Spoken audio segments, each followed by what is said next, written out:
So, our topic today is the United States Navy. And for those of you who know, I did serve in the Navy for a short time. And so, this is a particularly important topic for me to talk about. The Navy is something that I hold dear to me.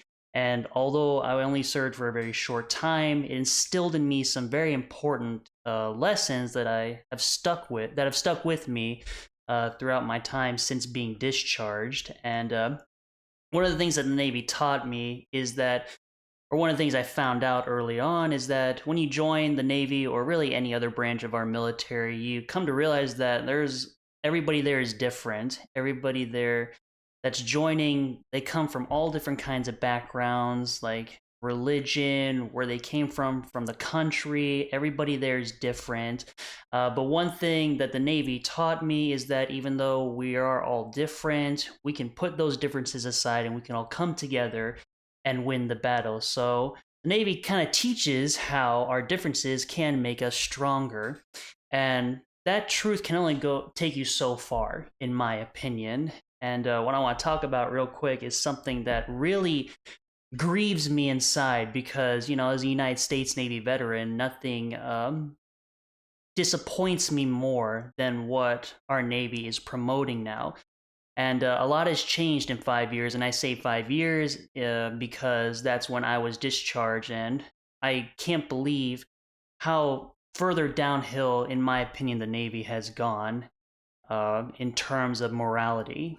And it's really shameful thing for me, to witness because I love the Navy and I had a good time in it and it taught me a lot of good lessons, and I think it still can, at least to a certain degree. I think it's a good choice for anybody who's willing to have a good start a good point in their life. I think it's a good thing for people to do.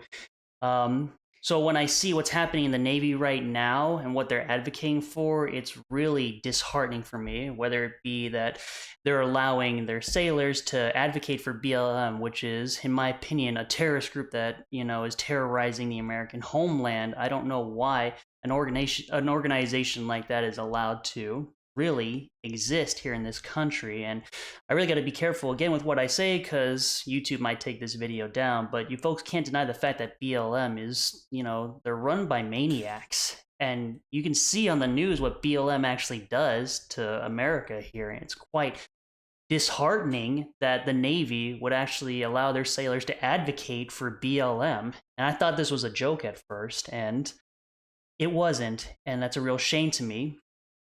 And another thing that's really disheartening for me is the fact that the Navy is allowing stuff like this to happen. I'm at the top of my game. I'm right up there with the big dogs. Girls, come on. Leave the saving of the world to the men.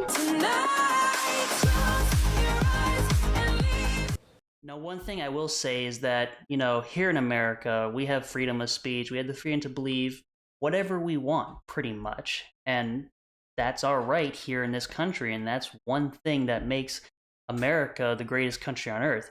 But if I may say this, you are literally hooked on crack if you think this is normal or morally right.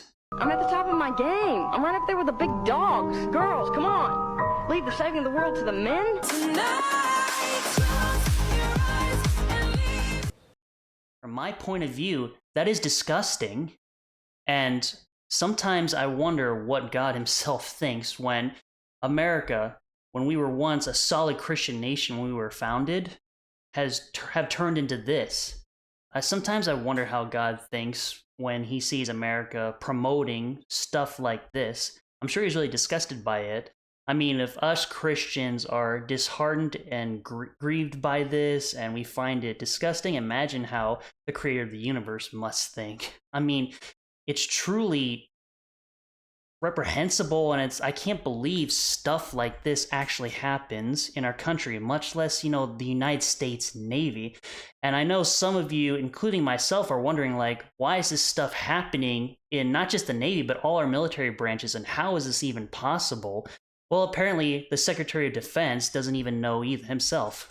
That's a drag queen story hour for children. Then also at Malmstrom Air Force Base outside of Great Falls, Montana, you had a drag queen story hour for kids. At the Joint Base Langley Eustis, you put on a drag queen story hour on a Saturday for the first ever kid-friendly Diversity, Equity, Inclusion Summer Festival. And at Nellis Air Force Base, you had the Drag You Nellis on June 17th. Who funded these things, Mr. Secretary?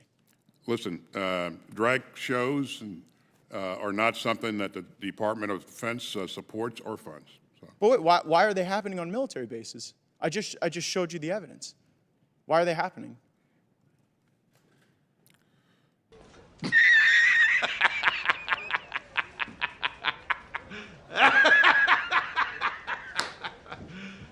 You serious? Well, folks, if the Secretary of Defense doesn't even know why this is happening, which he clearly does, by the way. I mean, it's clearly evident. It's not that hard to find out. But, you know, if he's going to deny the truth, then we're screwed. I mean, like, don't take it from me, folks, but personally, if we ever get into a war with China, we keep going down this path, we are seriously screwed. And I hope I have the chance to turn back. We still have time, but I'm very doubtful that that's going to happen. Squidward! The robots are running the Navy! Not the Navy! Attention, everyone! Run for your lives! Robots have taken over the world!